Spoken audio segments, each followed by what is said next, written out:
देखो question number 54 में आपको ये मेंशन्ड है कि आपको ना एक ग्राफ गिवन है। इसमें इस ग्राफ के अंदर आपको कुछ टाइम पीरियड्स गिवन है। t/4 गिवन है, t/2 गिवन है, 3t/4, t 5t/4। आपको इसमें ये बताना है कि कौन सी स्टेटमेंट इसमें से ट्रू है, कौन सी स्टेटमेंट ट्रू है। ठीक, पहले फर्स्ट ए से स्टार्ट करते हैं। वो कह रहा है फोर्स एट टाइम 3t/4 0 है। चलो 3t/4 का है, ये रहा। यहाँ पर डिस्प्लेसमेंट क्या है, 0 है। पोजीशन कौन सी हुई, मीन। मीन पर एक्सेलरेशन क्या होती है, 0। वेलोसिटी मैक्स होती है, एक्सेलरेशन 0 होती है। अगर एक्सेलरेशन 0 होती है तो फोर्स भी 0 होती है। करेक्ट है। Next, acceleration is maximum at t is equal to t। ये ग्राफ में देखो, कैपिटल T यहाँ पर है, डिस्प्लेसमेंट यहाँ पर मैक्स है, तो एक्सट्रीम पोजीशन है, एक्सट्रीम पर एक्सेलरेशन मैक्स है, बिल्कुल ट्रू है। Speed is maximum eight t/4। t/4 कहाँ पर है, t/4 ये रहा। डिस्प्लेसमेंट क्या है, 0। कौन सी पोजीशन है, मीन।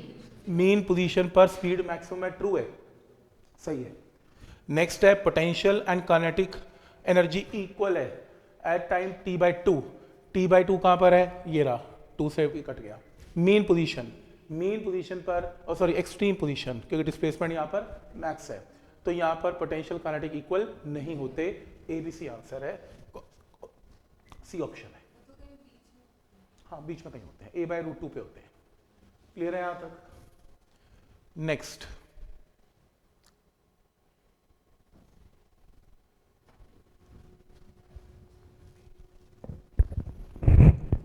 एक ब्लॉक है जिसका मास m है, attach to a massless spring is in SHM of amplitude A. If half of the mass of the block breaks off when passing through mean या equilibrium position, तो amplitude of oscillation of the remaining system become FA. Value of F क्या होगा? mean position पर velocity हमेशा क्या होती है, max। तो maximum velocity के केस में A1 ω1 is A2 ω2। हुआ क्या, क्योंकि मास टूट गया, मास टूटा तो ओमेगा में फर्क पड़ गया, क्योंकि स्प्रिंग मास सिस्टम का जो ओमेगा होता है उसका फॉर्मूला क्या होता है, √k/m। मास कटेगा तो ओमेगा फर्क पड़ जाएगा। तो मीन पोजीशन पर पहले A1 एम्पलीट्यूड था, ω1 एंगुलर वेलोसिटी थी। कहाँ पर एक्सपेरिमेंट हो रहा है, मीन का मतलब इक्विलिब्रियम, और यहाँ पर वेलोसिटी हमेशा क्या होती है, मैक्स, जिसका फॉर्मूला क्या होता है, तो A1 ω1 इज A2 ω2। लगाओ फॉर्मूला इसमें, और फ्रीक्वेंसी को आप इसमें क्या कर सकते हैं, एम्पलीट्यूड एक में क्या आगे बना है, FA हो गया, तो F की वैल्यू क्या होगी, तो बेसिकली आपको ये निकालना है A2। ठीक है, तो ω1 क्या होगा बोलो, √, पहले एम्पलीट्यूड था कितना, A, और ये क्या है, √k/m। फिर एम्पलीट्यूड क्या हो गया, FA, √k/ कितना मास टूट गया, m/2, तो बचा कितना, m/2। सॉल्व करो, F निकाल लो।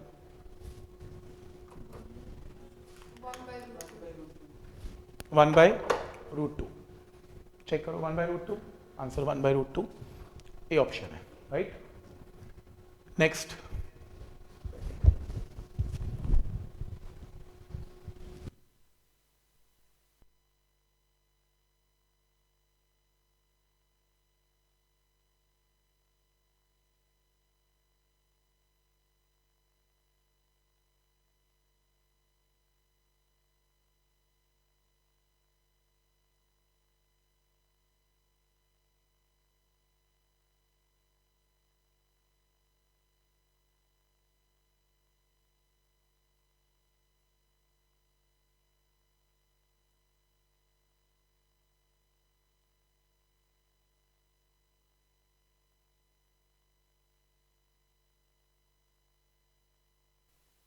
और ये कौन सा पेंडुलम है, जो पे फोटो फ्रेम टांग के घुमाना होता है, physical pendulum.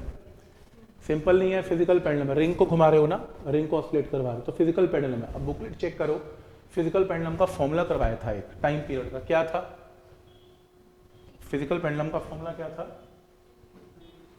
t = 2π √, I by M G D. D का मतलब था डिस्टेंस जहां से नेल को टांगा गया और जहां सेंटर ऑफ मास है उसको डी बोलते थे, ऐसे था ना। तो इस फॉर्मूले को लगा के दो केस बनाओ, टाइम पीरियड का रेशियो निकालो। तो बेसिकली इसमें निकालना क्या है, मोमेंट ऑफ इनर्शिया। तो मोमेंट ऑफ इनर्शिया से आपका आंसर आएगा, इसमें चेक करो। तो दोनों केस में आई की वैल्यू थोड़ी सी डिफरेंट आएगी। अब आई की वैल्यू इसमें चेक करो क्या है। Ring is hung on a nail, it can oscillate without slipping और स्लाइडिंग। नेल के ऊपर टांग दिया in its plane with a time period t1। ये रहा प्लेन, ये रहा ऐसे, ठीक है। तो ऐसे टांग दिया।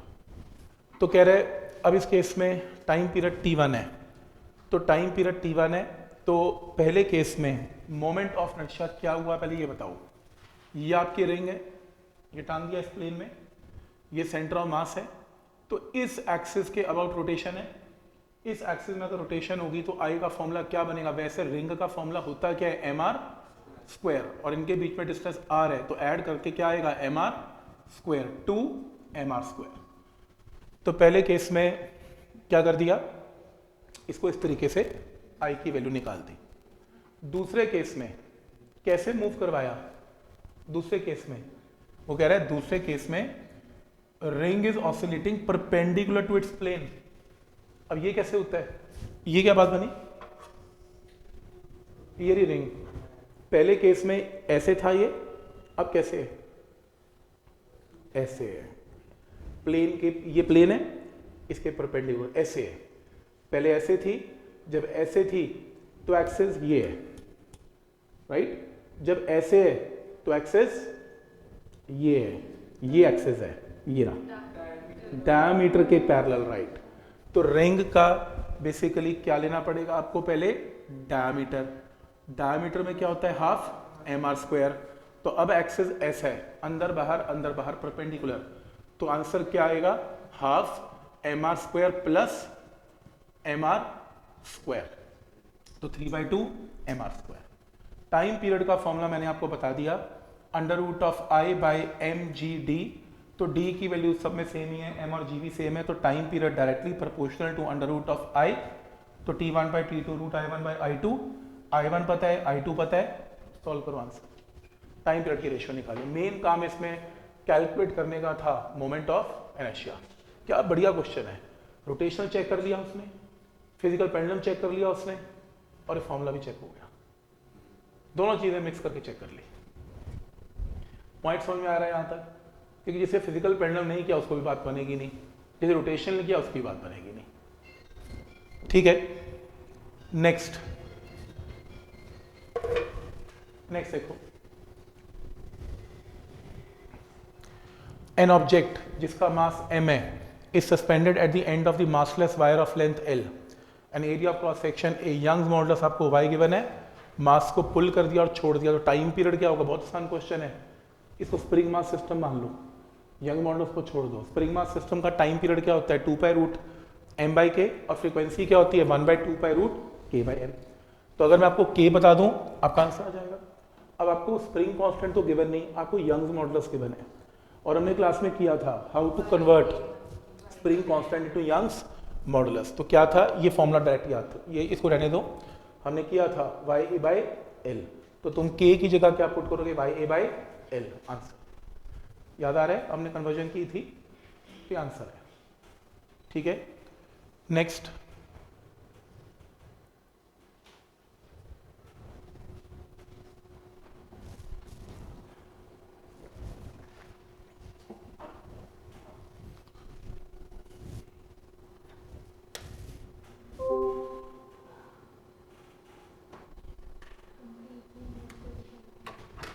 सिंपल पेंडुलम है, oscillating in air, has a time period of t। इसको इमर्ज कर दिया एक नॉन विस्कस लिक्विड में जिसकी डेंसिटी 1/16 है, तो ऑसिलेशन की वैल्यू टाइम पीरियड क्या होगा, of the material of the ball, density कम है ना पानी की, वो कह रहे हैं। तो इसमें हमने ऐसा क्वेश्चन किया था, दो केस बनाओ इसमें।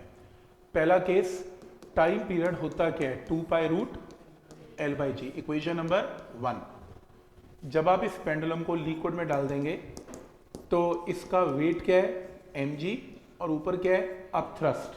तो नया वेट क्या है mg minus upthrust is equal to m into G dash. तो नया टाइम पीरियड क्या होगा 2 pi under root of l divided by G dash. तो मास का मतलब क्या है वॉल्यूम, वॉल्यूम क्या है 4/3 pi r cube into density of body into G. Upthrust क्या है volume into density of liquid rho by 16 into G is equal to mass की जगह 4/3 pi r cube into density into G G dash. Solve करो, G dash निकालो, put करो, फिर ये equation number 2, ये इक्वेशन नंबर 1, 2 इक्वेशन को 1 से डिवाइड करो और कैलकुलेट करो T dash in terms of T.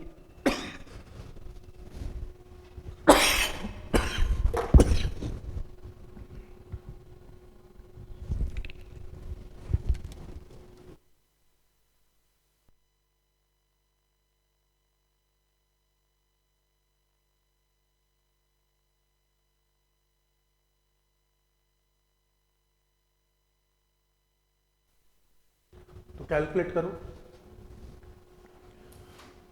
Answer है क्या इसका? मैं कह रहा हूँ सॉल्व क्यों कर रहे हो, दिख तो रहा है 1 माइनस 1/16 15 में आंसर आएगा, 15 तो पक्का ही आएगा कैलकुलेशन में। तो दिख ही रहा आंसर इसमें बी है। ठीक, नेक्स्ट टेढ़ा क्वेश्चन है, ट्राई कर लो।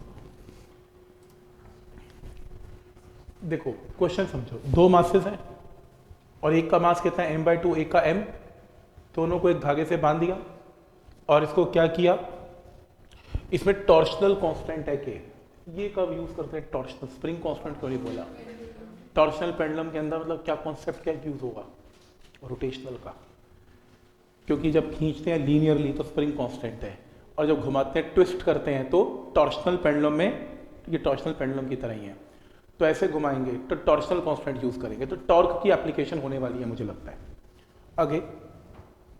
अब वो कह रहे हैं कि इसमें रॉड को कहाँ सस्पेंड किया, centre of mass of the system पे, जो मेंशन नहीं है। तो सबसे पहले तो मैं इन दोनों का क्या निकालना है, सेंटर ऑफ मास निकलेगा पहले तो बांधा कहाँ पर है, सेंटर ऑफ मास पे। अब वो कह रहा है रिस्टोरिंग टॉर्क कितना है, के इंटू थीटा, मतलब अगर आप इसे घुमाओ थीटा तो रिस्टोर हो जाएगा, ये वापस आ जाएगा, तो SHM में होने वाला है ऐसे। If rod is rotated by theta naught and release, तो थीटा नॉट घुमाया और छोड़ दिया, तो tension in it when it passes through mean position क्या होगा। अब घुमाओ इसे थीटा नॉट और छोड़ दो, तो जब ये मीन को क्रॉस करेगा पेंडुलम, ये जो रॉड है नीचे घुमाया, मीन को क्रॉस करेगी तो उसमें टेंशन क्या होगी। मीन की क्या खास बात है, मीन पोजीशन पर वेलोसिटी मैक्स होगी।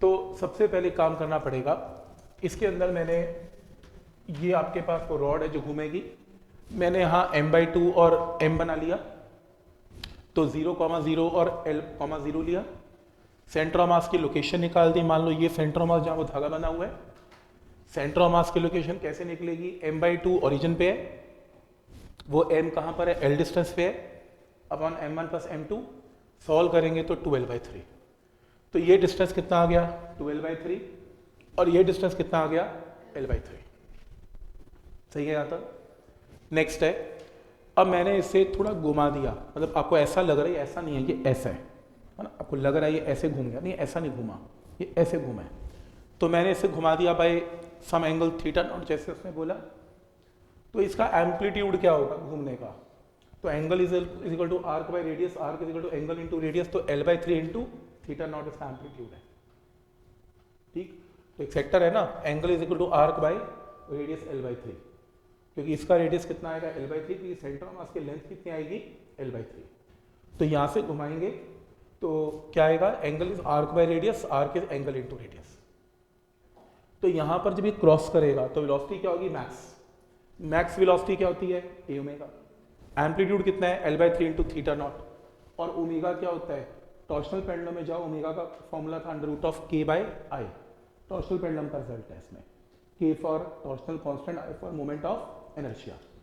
तो यहाँ से इस ओमेगा को पुट करके ये वेलोसिटी की वैल्यू आएगी, जो कि मैक्सिमम वेलोसिटी है।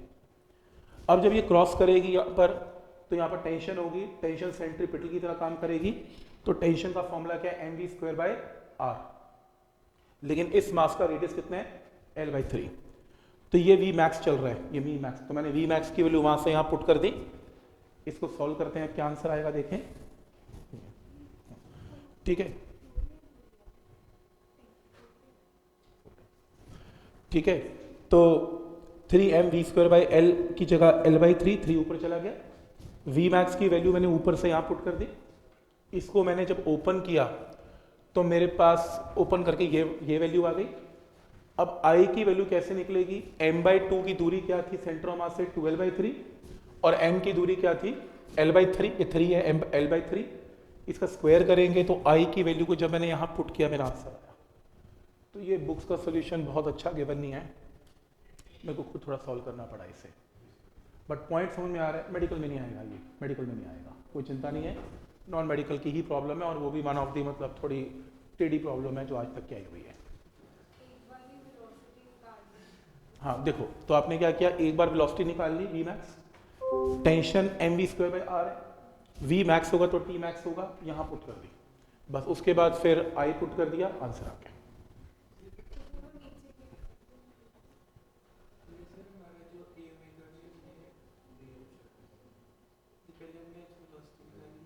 हमने पहले वेलोसिटी निकाली, वी मैक्स आ गया, ओमेगा हमने पुट कर दिया, वेलोसिटी में टेंशन में वेलोसिटी पुट कर दी, टी मैक्स आ गया, यही निकालना है।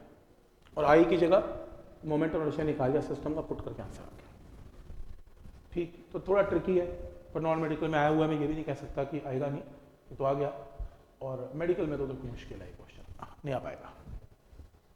तो पॉइंट समझ में आ रहा है कि लॉजिक क्या है। ठीक है, तुमने हिंट लिखना, आप लिख लो। वी मैक्स पहले सेंटर ऑफ मास निकलेगा, फिर वी मैक्स निकलेगा, और फिर ये टी मैक्स निकलेगा। बस ये नोट कर लो, और कुछ नोट मत करो। ये नोट कर लो वी मैक्स, ये पोर्शन नोट कर लो, ये डायग्राम कर लो, और ये भी कर लो, वी मैक्स करके ये नोट कर लो बस।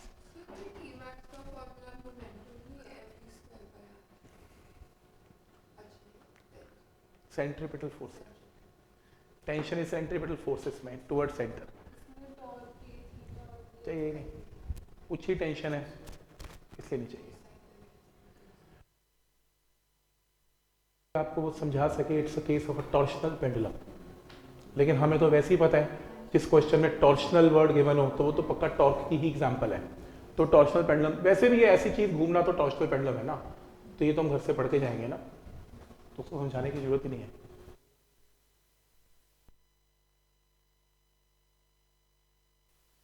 लेना, और ये चीज़ है। वैसे पीपीटी मैं गूगल ड्राइव पर सारी डाल दूंगा अपनी जितनी भी हैं, क्योंकि इसमें खुद सोल्यूशन भी मैंने मार्क कर रखे हैं। आपको मे भी आने वाले टाइम में शायद हेल्प चाहिए हो कभी, नहीं तो अटक जाओगे फिर इन्हीं क्वेश्चंस में।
ओके ठीक है, नेक्स्ट।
एस एच एम में एम्पलीट्यूड ए है, X axis, when it's potential energy equal to kinetic energy, position of the particle A by root to.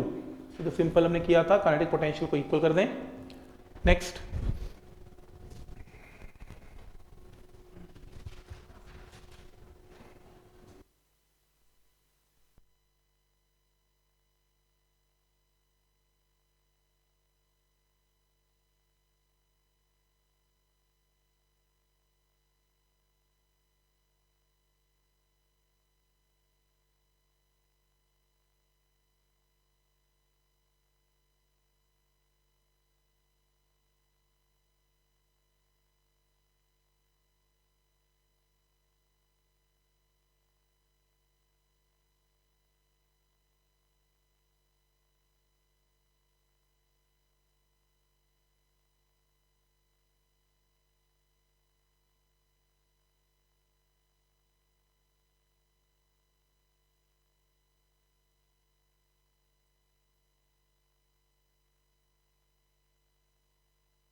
एक रॉड है जिसका मास m है और लेंथ कितनी है 2l है, suspended at mid wire, L length के ऊपर वायर को टांग दिया। टॉर्शनल ऑसिलेशन, फिर से टॉर्शनल पेंडुलम है, ऐसे घूमेगा। टॉर्शनल पेंडुलम है, two of the masses each of छोटा m are attach at distance of l/2 from its centre on the both side. अब दो मासेज और टांग दिए m/2 l/2 डिस्टेंस पे। It reduces the oscillation frequency by 20%। तो frequency पहले f थी, अब f डैश हो गई क्योंकि I चेंज हो गया। Value of ratio of m और n क्या है? रेशियो ऑफ मासेस निकालनी है, ठीक। तो क्या फॉर्मूला है? 2π√I by torsional constant. Torsional constant को k की जगह c लिख लिया, कोई फर्क नहीं पड़ता। तो frequency inversely proportional to √I। तो ये पहला स्टेप क्लियर है। हमने टाइम पीरियड किया था ना, ऐसी फ्रीक्वेंसी का रिलेशन आ गया इसमें, तो फ्रीक्वेंसी की वैल्यू आ गई इसमें। नेक्स्ट है मोमेंट ऑफ इनर्शिया। पहले केस में कोई छोटा m टांगा नहीं था। पहले केस में क्या था? पहले केस में सिंपल एक रॉड है, रॉड की लेंथ 2l है, यहां से इसको टांग रखा है। तो फॉर्मूला क्या बनेगा? ml² बाई 12 और लेंथ है कितनी रॉड की? 2l है। 2l l नहीं है, 2l है। तो रॉड की लेंथ यहां पर कितनी है? 2l है। तो ऐसे केस में अगर रॉड की लेंथ 2l है तो इसको सॉल्व करके I की वैल्यू आ गई 1। अब नेक्स्ट केस में क्या किया? I तो आ गया। अब नेक्स्ट केस में क्या फर्क पड़ गया? रॉड की लेंथ 2l है, at a distance of l/2 and l/2 छोटे मास m को भी टांग दिया, तो m इंटू l/2 का स्क्वायर, m इंटू l/2 का स्क्वायर ट्वाइस हो गया। मोमेंट इनर्शिया बढ़ गया पहले से, तो I2 भी आ गया। अब आपको I1 पता लग गया, आपको I2 पता लग गया। अब I1 I2 से फ्रीक्वेंसी कितनी गिवन है? 80% ऑफ न्यू वन हो गई। 80% कितना होता है? 4/5 इंटू न्यू वन हो गई। तो frequency nu two is 4/5 into nu one. तो nu one by nu two की वैल्यू क्या आएगी यहाँ पर? 5/4, क्योंकि न्यू टू की वैल्यू क्या गिवन है? 4/5 इंटू न्यू वन। तो क्वेश्चन में ये गिवन है, ये देखो न्यू टू ये गिवन है, nu two is 80% of nu one. तो nu two is 4/5 into nu one. तो nu one by nu two is equal to 5/4। यहाँ पुट कर दें I1 I2 आपको पता है, वैल्यू पुट कर दें, इसको स्क्वेयरिंग कर लें, स्क्वेयरिंग करके निकाल लेना m और m की रेशियो आएगी। तो टॉर्शनल पेंडुलम भी कंपटीशन पॉइंट ऑफ व्यू से इंपॉर्टेंट है। तो पॉइंट समझ में आ रहा है? क्योंकि क्यों इंपॉर्टेंट है बताता हूं। वो चेक करना चाहता है रोटेशनल, वो 25 क्वेश्चन डालना चाहता है, वो एक रोटेशनल का और एक इसका नहीं डालना चाहता। तो जानबूझ के ऐसा क्वेश्चन डालेगा SHM में जिसमें I अपने आप इन्वॉल्व हो जाए। तो पॉइंट समझ में आ रहा है कि लॉजिक क्या है इसका? ठीक है।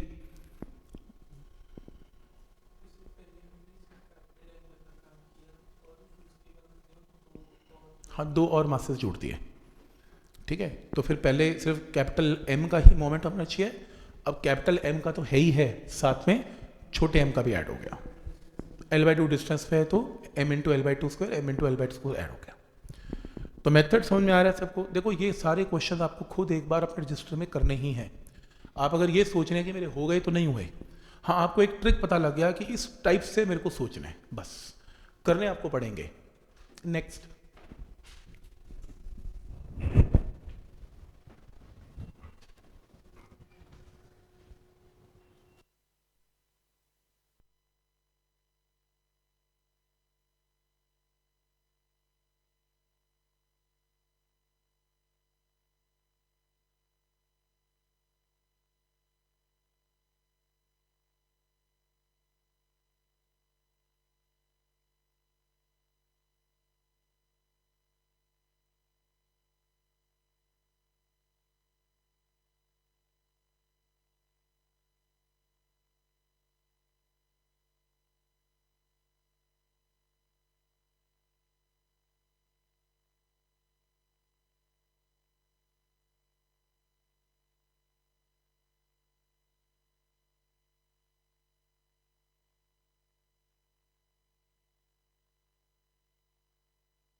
SHM motion with an amplitude of 5. When particle is at 4 centimeter from mean position, y given है, a given है, y given है, magnitude of velocity is equal to that of acceleration. तो बताना है टाइम पीरियड क्या है या omega क्या है। तो रूल नंबर 1, वेलोसिटी का फॉर्मूला है या एक्सेलरेशन का फॉर्मूला है। वो क्या कह रहा है, वेलोसिटी का मैग्नीट्यूड और एक्सेलरेशन का मैग्नीट्यूड इक्वल हो गया। तो वेलोसिटी का मैग्नीट्यूड पता है, एक्सेलरेशन का मैग्नीट्यूड पता है, इन्हें इक्वेट कर दे। इक्वेट करके स्क्वायरिंग करके आपके पास ओमेगा की वैल्यू आ गई, क्योंकि आपको ए पता है, एक्स पता है, डिस्प्लेसमेंट पता है, यहां से ओमेगा आ गया। ओमेगा क्या होता है, 2π/t, आंसर आ गया। तो बेसिक काम ये है, ये फॉर्मूला मेन है, वेलोसिटी को किसके साथ इक्वेट करना, एक्सेलरेशन के साथ इक्वेट करना। क्या ये पॉइंट समझ में आ रहा है यहां तक, क्या रूल है इसमें। आपको ए पता है, आपको एक्स पता है, और वेलोसिटी एक्सेलरेशन के इक्वल पता है। हाँ कर सकते हैं, फिर कॉस साइन में फंस जाओगे ना, tan आ जाएगा। हाँ कर सकते हो, करके देख लो। इसमें बेटर है ना, एंगल का चक्कर ही नहीं है, सीधे आंसर आ जाता है। ए और एक्स के बने तो ओमेगा में साइन और कॉस को क्यों लेके आऊंगा, कर तो सकते ही है, ये फॉर्मूले वहीं से तो आए हैं।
Cylindrical plastic bottle of negligible mass is filled with 310 ml of water and left floating in a pond with a still water.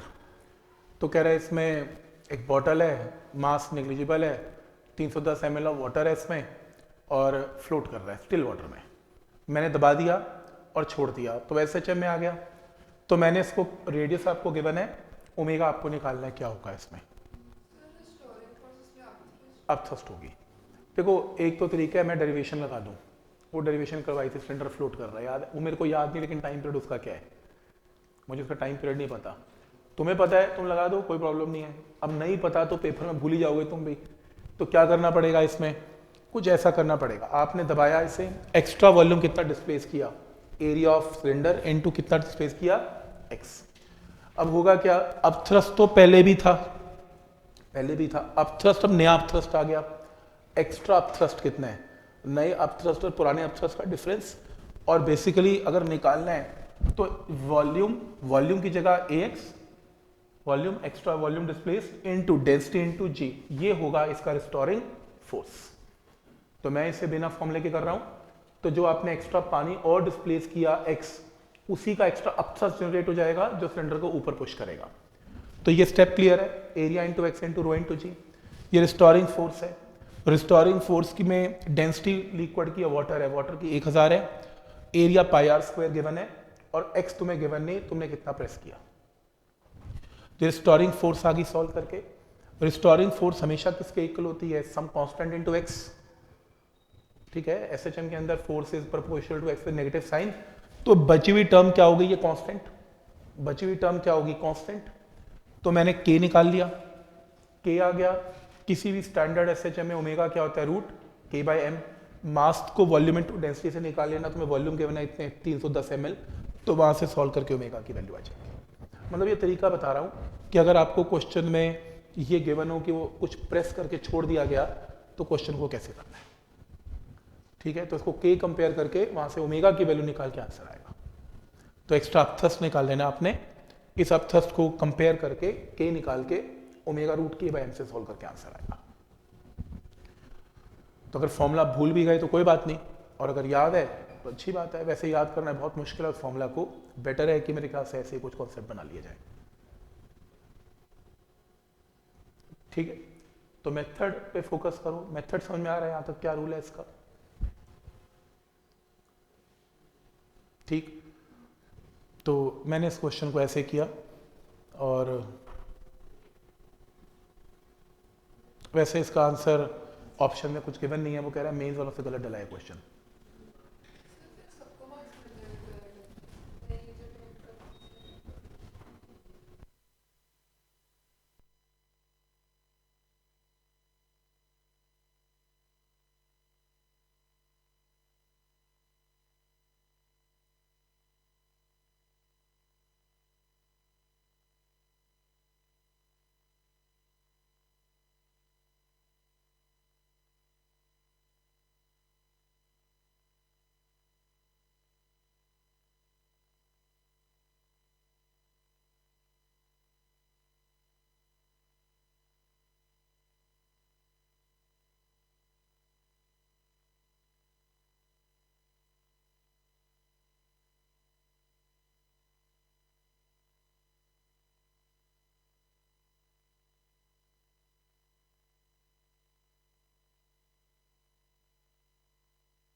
SHM time displacement is given by, देखो यहां से क्या पता लग रहा है, ओमेगा, ओमेगा टी में omega क्या है, pi by 90, ratio of kinetic to potential at time T equal to 210, ये तो हो जाएगा। आपको काइनेटिक का फॉर्मूला पता है, आपको पोटेंशियल का फॉर्मूला पता है, आपको दोनों में ओमेगा पता लग गया यहाँ से, और तुम्हें टाइम भी पता लग गया, और एम्पलीट्यूड दोनों का क्या है, ए। तो यहाँ से सॉल्व कर लेना, ये भी गलत, इसका ऑप्शन नहीं मिलने वाला आपको, ये भी गलत डल गया था। तो इसका मतलब मेथड डिस्कस कर रहा हूँ कि ऐसा कुछ करना है। ये चलो ये कर लो, कोई बात नहीं, ये कर लो।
is executing simple harmonic motion and maximum kinetic energy is k1.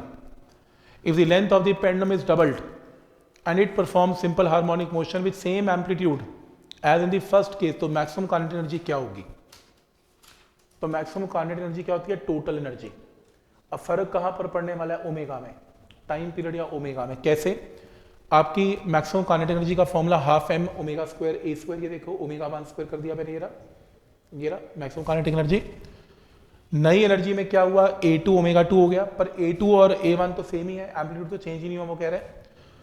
तो यानी कि मैक्सिमम काइनेटिक एनर्जी ओमेगा पे डिपेंडेंट है सिर्फ, है ना, K1 ओमेगा 1 पे डिपेंडेंट है, ये रेशियो आ गई। और ओमेगा क्या होता है? Under root of G/L। पहले केस में लेंथ L है, दूसरे केस में लेंथ 2L है। तो जब L है तो ओमेगा 1 है, जब 2L है तो ओमेगा 2 है। तो यहाँ से आपके पास ओमेगा 2 स्क्वायर ओमेगा 1 स्क्वायर क्या आएगा? L1/L2, क्योंकि omega 2 omega inversely proportional to length है, तो स्क्वायरिंग करेंगे तो omega square inversely proportional to length है, तो यहाँ पर उल्टा हो जाएगा। और दूसरे केस में लेंथ कितनी है? ट्वाइस है, तो यहाँ से आंसर है ये रहा k/2। पॉइंट समझ में आ रहा है कि रूल क्या लगेगा इसमें? पहला रूल है मैक्सिमम काइनेटिक एनर्जी ओमेगा पे डिपेंडेंट है, ये रेशियो आ गई। Omega inversely proportional to length है, ये रेशियो आ गई। और लेंथ डबल है सेकंड केस में, तो ये रेशियो आ गई, यहाँ से आंसर आएगा। ये ग्रेविटेशन की प्रॉब्लम है, ऑलरेडी हम लास्ट टाइम की हुई है हमने। हाँ कर सकते हैं, सिंपल फॉर्मूला लगेगा, राइट।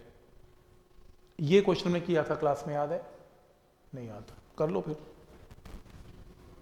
इसको घुमाया था ऐसे, घुमा के स्प्रिंग कंप्रेस हो गए थे दोनों तरफ से, क्या निकलेगा? Restoring torque. ये रॉड है ना, ये ऐसे घूमेगी, ऐसे रोटेट करेगी, तो ये एंगुलर एसएचएम की प्रॉब्लम है, एंगुलर एसएचएम, तो इसमें टॉर्क निकलेगा। तो जब आप इसे घुमाएंगे, थोड़ा सा रोटेट करेंगे, तो आपका डायग्राम ऐसा बन जाएगा, ऐसा। ये रॉड है, ये स्प्रिंग एक्सपैंड हो जाएगा, ये भी एक्सपैंड हो जाएगा, ये इधर एक्सपैंड हुआ तो ये kx रिस्टोरिंग फोर्स है, इधर एक्सपैंड हुआ तो kx रिस्टोरिंग फोर्स है। और ये लेंथ कितनी है? L/2, ये लेंथ कितनी है? L/2। तो टॉर्क क्या बनेगा? kx into L/2, kx into L/2। किया था ऐसा क्वेश्चन हमने, बुकलेट में सेम था, राइट। तो फ्रीक्वेंसी निकालनी है इसमें, तो kx into L/2, kx into L/2 clear है। और मैंने आपको ये बताया था कि इसमें x क्या होगा, x ये बताया था कि अगर आप इस तरीके से इसे रोटेट करते हैं तो ये कितना डिस्प्लेस हुआ? x, ये कितना रिप्लेस हुआ? थीटा। तो इस केस में ये x है और ये थीटा, और ये l क्या है? L/2। तो angle is equal to x divided by L/2, L/2। Angle is arc by radius type, ये tan theta is equal to x upon L/2। हाँ, क्योंकि एंगल छोटे हैं ना, तो tan theta x by L/2 होता है, तो tan थीटा में एंगल छोटा है, तो tan थीटा को थीटा लिखा जाता है। तो यहाँ से x की वैल्यू क्या आएगी? L/2 into theta. ठीक है, किया था हमने बुकलेट के अंदर, सेम क्वेश्चन, चेक भी कर सकते हो। तो इसके अंदर यही किया, इसमें x की जगह L/2 थीटा, x की जगह L/2 थीटा, सॉल्व करके रिस्टोरिंग टॉर्क आ गया। टॉर्क क्या होता है? I अल्फा, I क्या है? ml²/12 इंटू अल्फा, क्योंकि रॉड का सेंटर एक्सेस है, और रॉड का I क्या होता है? ml²/12। इसको और इसको इक्वेट कर लेना, इक्वेट करके अल्फा प्रोपोर्शनल टू थीटा, और फिर जो कोफिशिएंट आएगा वहां से ओमेगा की वैल्यू आएगी, ओमेगा 2π/t से आंसर आएगा। ठीक, आगे का काम चलो वो बुकलेट में देख लेना, बुकलेट में सेम क्वेश्चन किया हुआ है। मेरा काम है रिस्टोरिंग टॉर्क डेवलप करना। तो इसके अंदर बस यहाँ तक रिस्टोरिंग टॉर्क तो आ ही गया, ऐसे लिख लेते हैं। रिस्टोरिंग के लिए साइन नेगेटिव भी लगा लेता हूँ, कोई दिक्कत नहीं है, देखो ऐसे। और टॉर्क होता क्या है? ml²/12 इंटू अल्फा, ऐसे ऐसे। तो L² से L² कैंसिल हो जाएगा, तो अल्फा की वैल्यू आ जाएगी यहाँ से, ये 6 कर लो, तो -k into 6 divided by m into theta. तो ये क्या बन जाएगा? ओमेगा का स्क्वायर, ओमेगा स्क्वायर से ओमेगा, ओमेगा से टाइम पीरियड की वैल्यू आएगी। पॉइंट समझ में आ रहा है कि क्या रूल है इसमें? ठीक है, ये तो कर लेंगे, एम्पलीट्यूड आसान क्वेश्चन है। इसका टाइम पीरियड कर लेंगे? नहीं, कर लो, इसका टाइम पीरियड भी करना है। एम्पलीट्यूड तो इजी है, थोड़ा मैथ्स लगाना पड़ेगा। y का ये फॉर्मूला है, सबसे पहले रूल क्या बताया था? 5 को इस दोनों से मल्टीप्लाई करो, 5 से मल्टीप्लाई करोगे तो आपके पास कुछ टर्म जो आएगी वो ऐसी आएगी, इसमें की नहीं है। हाँ, तो इसमें ऐसा करना पड़ेगा 5 into sine of 3 pi T plus 5√3 cos of 3 pi T. तो एम्पलीट्यूड क्या होगा, साइन के कोफिशिएंट का स्क्वायर और कॉस के कोफिशिएंट का स्क्वायर, कितना आ रहा है? तो आंसर इन दोनों में से एक है। लेकिन प्रॉब्लम यह है कि इससे बात नहीं बनेगी, इसमें क्या निकालना है, टाइम पीरियड भी निकालना है।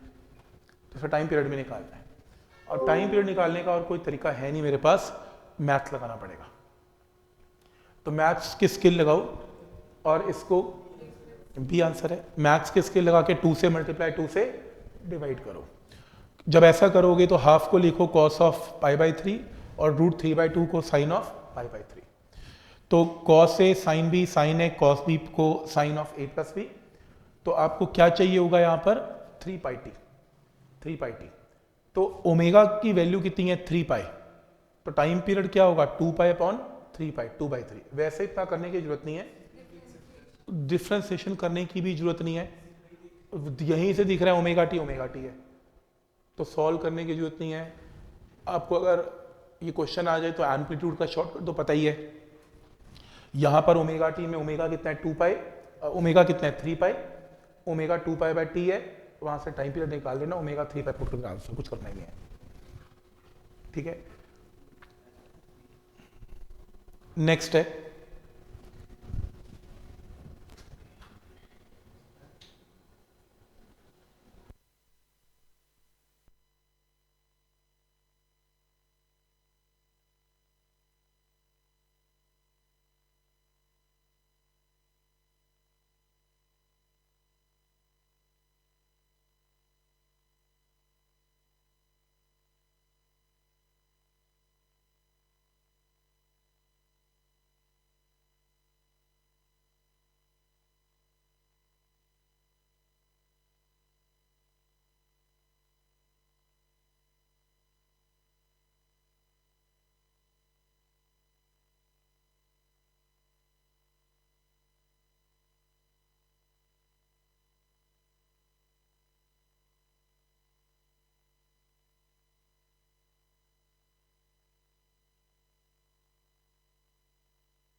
Atom in a solid oscillates in a simple harmonic motion, जिसकी फ्रीक्वेंसी पता है, तो टाइम पीरियड पता है, रेसिप्रोकल।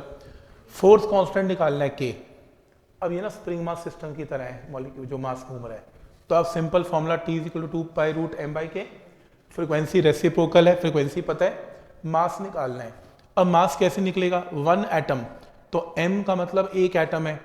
अब मास एक एटम का कैसे निकलेगा, केमिस्ट्री लगा लो, केमिस्ट्री लगा के मास ऑफ 1 एटम को पुट करके निकाल लेना आंसर है। अभी बीच में क्या क्वेश्चन डाल रहा है देखो तो सही, किस साल का पेपर है, 2018 का। 18-19 के तो यार पेपर चेंज अलग थे। पॉइंट समझ में आ रहा है यहाँ तक, मतलब कोई सोच नहीं सकता ये इस तरीके से करना है। तो मास ऑफ 1 एटम कैलकुलेट करके यहाँ पुट कर देना है।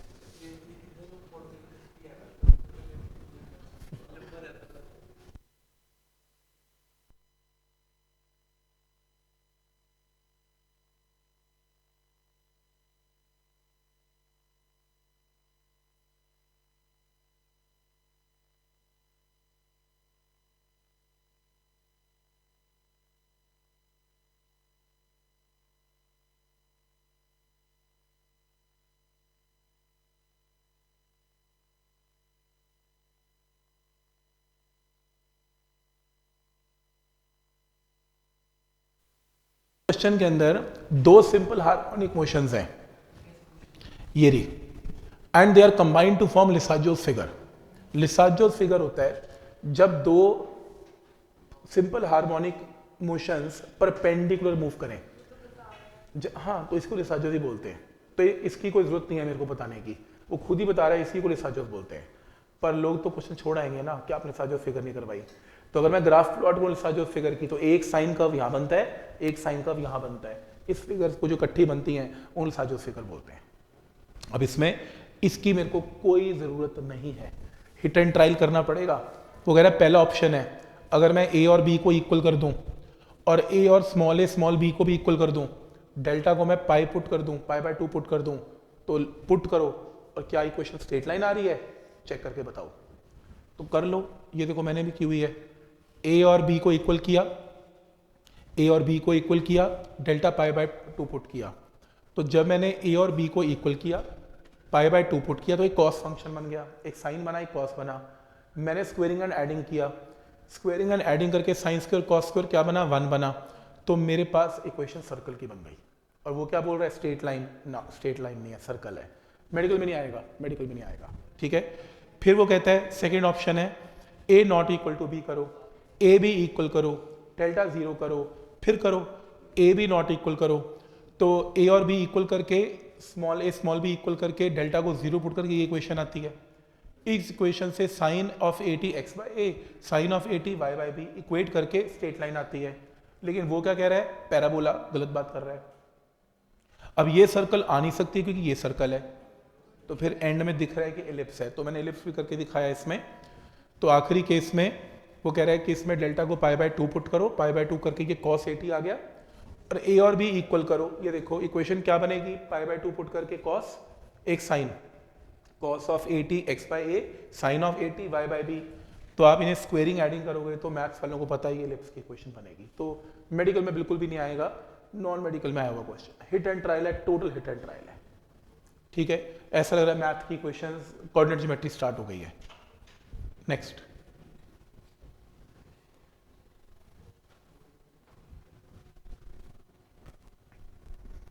इसकी जगह यार ये करो, ज़्यादा वो ये करो, ये करना एक बार, ये भी मैथ्स की प्रॉब्लम है, 2018 का सारा पेपर ही ऐसा है।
motion and located at x is equal to a, b and c at times t naught, 2 t naught and 3 t naught. Frequency of the oscillations is. अब देखो ना, ये थोड़ा सा मैथ्स वाला क्वेश्चन हो गया। मैं हिंट दे देता हूँ, आप अपना मैथ्स लगाना, इसमें बैठ के फ्रीक्वेंसी निकालनी है। जैसे पहली क्वेश्चन क्या बनेगी, पहली क्वेश्चन इसमें देखो ना, ये देखो टाइम पीरियड क्या हो रहा है, ये इंपॉर्टेंट है। Time period t not, 2 t not और 3 t not, omega T omega T omega T वाला केस है। तो आपकी 3 इक्वेशंस ऐसे बनेंगी। ये आपका ए की इक्वेशन है, मैथ मेडिकल में नहीं आएगा अगेन। ये आपकी ए की इक्वेशन है ओमेगा टी नॉट के साथ 2, हाँ ये 3 आपको क्या करने पड़ेंगे, इक्वेशन पहले बनानी पड़ेंगी। फिर आपको इसमें से देख के ए बी सी को कंबाइन करके, देखो आंसर ए बी सी में है, तो फ्रीक्वेंसी ऑफ द ऑसिलेशन निकालनी पड़ेगी। ऑसिलेशन की फ्रीक्वेंसी में करना क्या पड़ेगा, पहले ए और सी को ऐड कर लो, मैथ लगा के इसमें सी एंड सी डी फॉर्मूला लगा लेना, ए प्लस सी आ गया। तुम कहोगे ए और बी को नहीं ऐड किया, क्योंकि ऑप्शन के अंदर ए और सी का ऑप्शन है ना, हिट एंड ट्रायल है।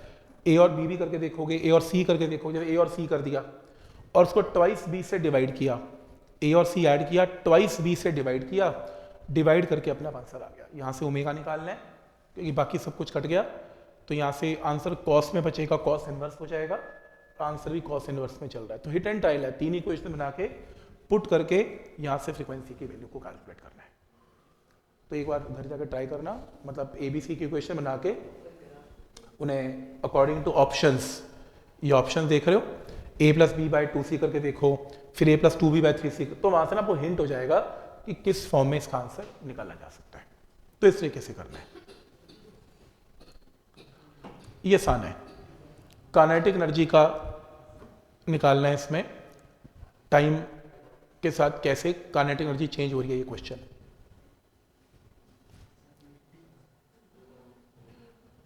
ये तो पक्का आंसर नहीं है, मीन पोजीशन पर at time kinetic energy maximum zero नहीं होती। हाँ बिल्कुल, सी और डी तो होगा ही होगा पक्का।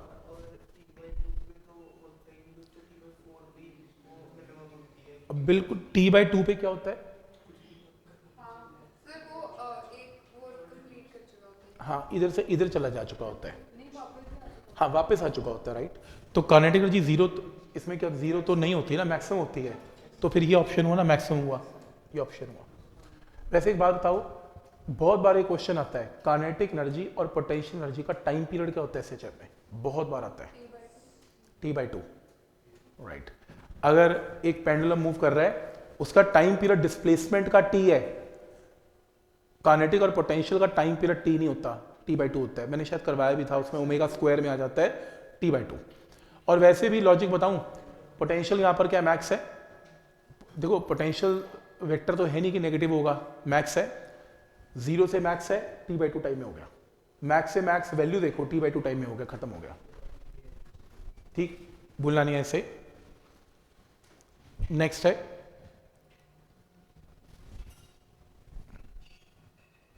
स्प्रिंग मास सिस्टम है यार, किया हुआ है, दो स्प्रिंग एक स्प्रिंग हो जाएगा तुमसे ये। मैं कोई ऐसा क्वेश्चन देखता हूं जो थोड़ा सा ट्रिकी पार्ट रहेगा, ये देखो, इसे देखना,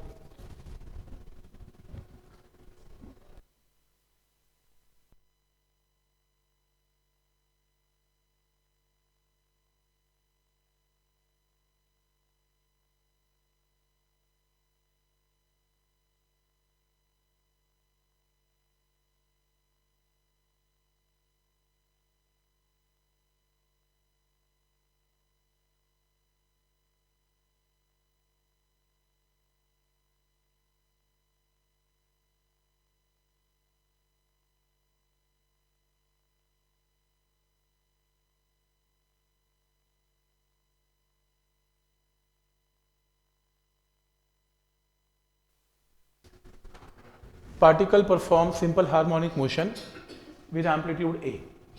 Its speed is tripled at the instant that is at a distance of 2a by 3 from equilibrium position. तो स्पीड 3 टाइम्स हो गई जब y की वैल्यू 2a by 3 है। न्यू एम्पलीट्यूड क्या है,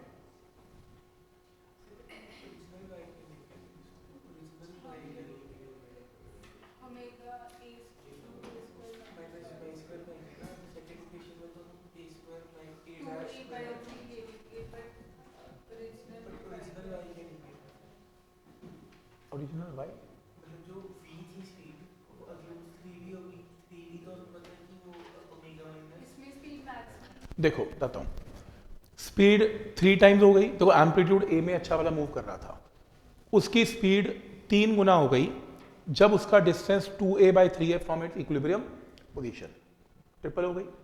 तो एम्पलीट्यूड नया क्या होगा, ये क्वेश्चन है। फॉर्मूला बिल्कुल सही है, फॉर्मूला सही है। तो इसके अंदर आपने क्या करना है, इसको स्क्वायरिंग किया, x की वैल्यू आपने क्या पुट की, 2a by 3 पुट की, फर्स्ट केस है। दूसरे केस में वेलोसिटी क्या कर दी, 3 टाइम्स कर दी, एम्पलीट्यूड a की जगह a, डैश कर दिया एट सेम पोजीशन, तो यहाँ से सॉल्व कर लो, डिवाइड कर लो, आंसर आ जाएगा। तो हाँ सेम पॉइंट पर होगी, हाँ हाँ वाई सेम होगा इसमें, राइट राइट, ए चेंज होगा वाई सेम होगा, इसलिए ये टर्म चेंज होगी। तो पॉइंट समझ में आ रहा है कि क्या फॉर्मूला कैसे लगाना है। वो कह रहे हैं कि वैसे एम्पलीट्यूड पहले केस में ए था और इस डिस्प्लेसमेंट पे वेलोसिटी v थी, पर इस डिस्प्लेसमेंट पे वेलोसिटी 3v हो गई। अगर 3v करनी है तो a क्या होगा ये बताओ। तो इन दोनों को आपने डिवाइड करके a डैश को इन टर्म्स ऑफ a निकाल लेना आंसर। तो पॉइंट समझ में आ रहा है कि क्या लॉजिक है इसका।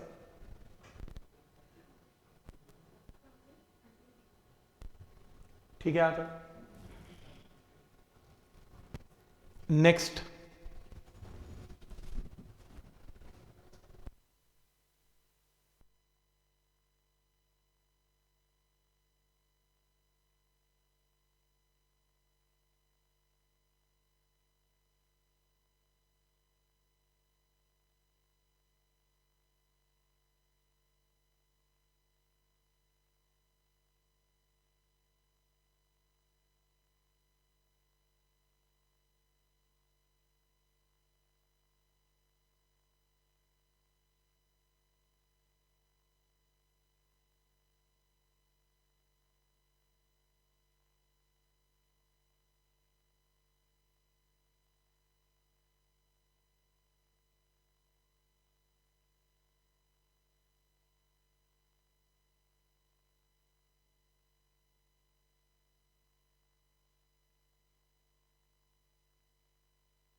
two particles are in SHM in a straight line about same equilibrium position.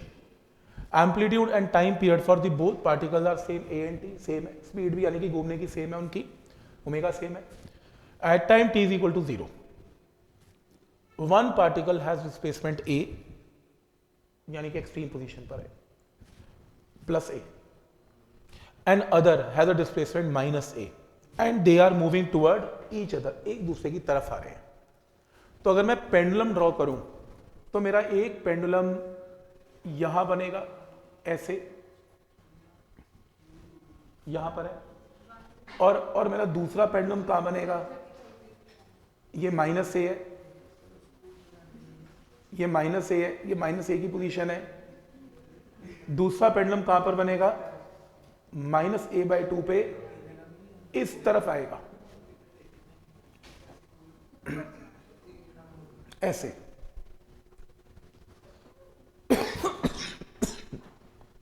They are moving towards each other. Check करो,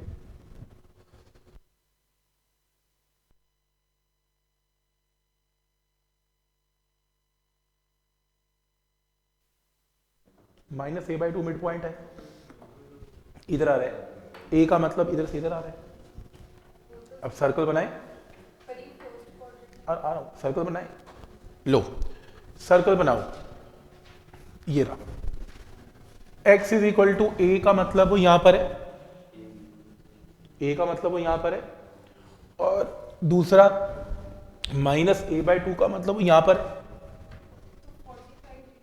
है। आ रहा, एक second, minus A by two यहां पर है, माइनस ए बाई टू ये रहा, यहां पर है, ठीक है, और they are moving toward each other, का मतलब ये भी मीन और ये भी मीन की तरफ आ रहे हैं, सही है, दोनों मीन की तरफ आ रहे हैं। ये 90 है, अगर ये a बाई टू है, ये a है, a बाई टू ये a, तो साइन से ये वैल्यू कितनी आ रही है, थीटा की कितनी आ रही है, हाफ, मैग्नीट्यूड इसका कितना आ रहा है, साइन थीटा हाफ, यानी कितना आ रहा है 30 डिग्री। तो इनके अंदर सेपरेशन कितना है, 90 प्लस 30 कितना, 120, तो सेपरेशन 120 हो गई इसमें। अब प्रॉब्लम ये है कि 120 डिग्री एंगल दोनों ने इकट्ठे कवर करना है, तो ये भी मूव करेगा और ये भी मूव करेगा, और दोनों की स्पीड बराबर है, तो एक पार्टिकल कितना एंगल कवर करेगा, 60, तो एक पार्टिकल एंगल कवर करेगा इसमें 60। अब मुझे क्या निकालना है, समय निकालना है, तो मुझे पता है टाइम कैसे निकलता है। अगर मान लो टोटल एंगल 360 डिग्री कवर करना होता तो टोटल टाइम क्या लगता है, टी, 1 के लिए क्या लगेगा, टी बाय 360, और हमारा एंगल कितना है 60 के लिए क्या लगेगा, into 60, T bye 6।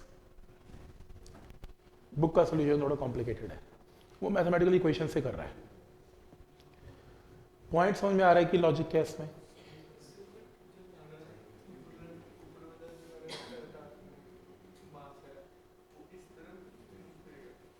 They are moving toward each other में क्या करोगे फिर, उल्टा लेना पड़ेगा, टुवर्ड मीन जा रहे हैं ना दोनों ऐसे, तो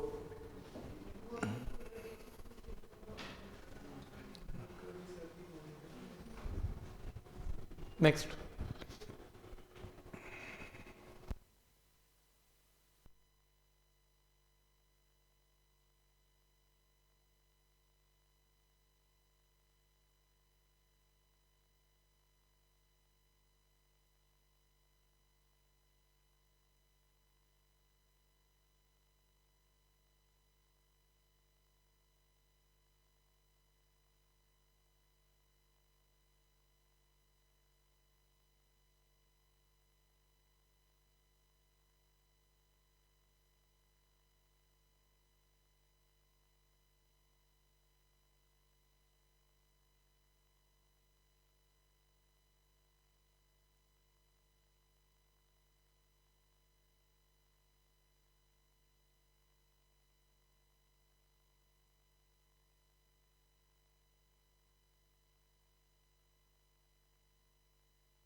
made up of uniform wire of cross section A, time period T है, तो पेंडुलम का टाइम पीरियड टी है, M is added to the bob, bob तो था ही था, साथ में एम और मास ऐड कर दिया, टाइम पीरियड टी एम हो गया। अब ऐसा करने से वायर लंबी हो गई, यंग्स मॉडुलस की एप्लीकेशन है, तो 1/y किसके इक्वल है, ठीक है। तो एक काम करते हैं, टाइम पीरियड का फॉर्मूला क्या है, t is equal to 2 pi root L by G. नया टाइम पीरियड टी एम हो गया कब? जब तुमने मास अटैच किया, मास अटैच करने से लेंथ बढ़ गई L plus delta L. Delta L निकालने का तरीका y is equal to M G by area delta L by L, यहाँ से क्रॉस मल्टीप्लाई करके डेल्टा एल आ गया, इस डेल्टा एल को यहाँ पुट कर दिया तो टी एम आ गया, स्क्वायरिंग कर लो, सॉल्व करके 1 बाय वाई निकाल लो, आंसर है। उसके बाद मैथ्स है। पॉइंट समझ में आ रहा है कि क्या लॉजिक है? कुछ किया ही नहीं उसके बाद, तो स्क्वायरिंग करके बस वो थोड़ा ऑप्शन को घुमा घुमा के डाल दिया, ठीक है ना। तो ये स्टेप तो क्लियर है ना, डेल्टा एल को वाई की फॉर्म में पुट करके भी क्लियर है, इसकी स्क्वायरिंग कर दी ये भी क्लियर है, स्क्वायरिंग करके ये वाली टर्म एक तरफ 1 इधर लेके ये भी क्लियर है। तुम्हें क्या निकालना है? 1 by Y, M G by A को रेसिप्रोकल लेके A by M G, answer. ऐसे पॉइंट समझ में आ रहे हैं यहां तक?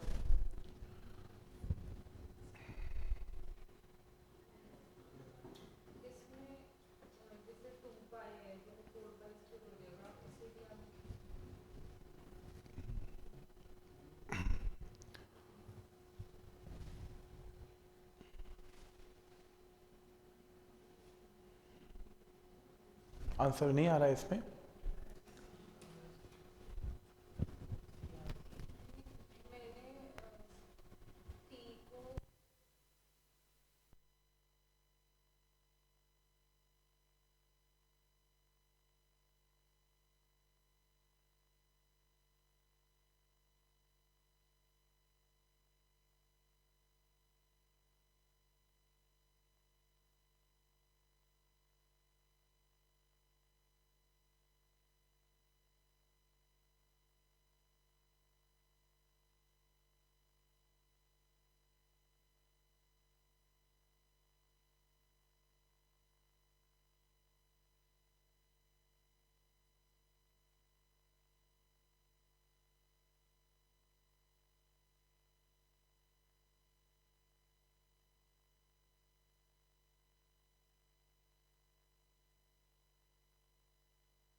और लो,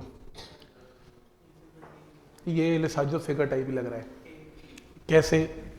एक इक्वेशन ये गिवन है, ये गिवन है, ट्रेजेक्ट्री पूछ रहे कैसी होगी।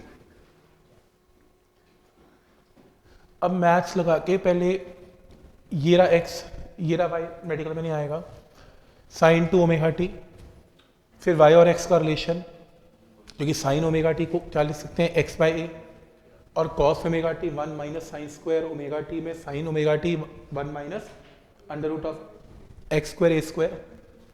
इसे सॉल्व करेंगे, सॉल्व करके ऑप्शन मार्क करनी है। टोटल मैथ है, इसमें कोई फिजिक्स का लेना देना ही नहीं है। अब हिट एंड टेल पुट करते रहो, जिसका ऑप्शन मार्क करेगा वो आंसर है। मुश्किल क्वेश्चन है।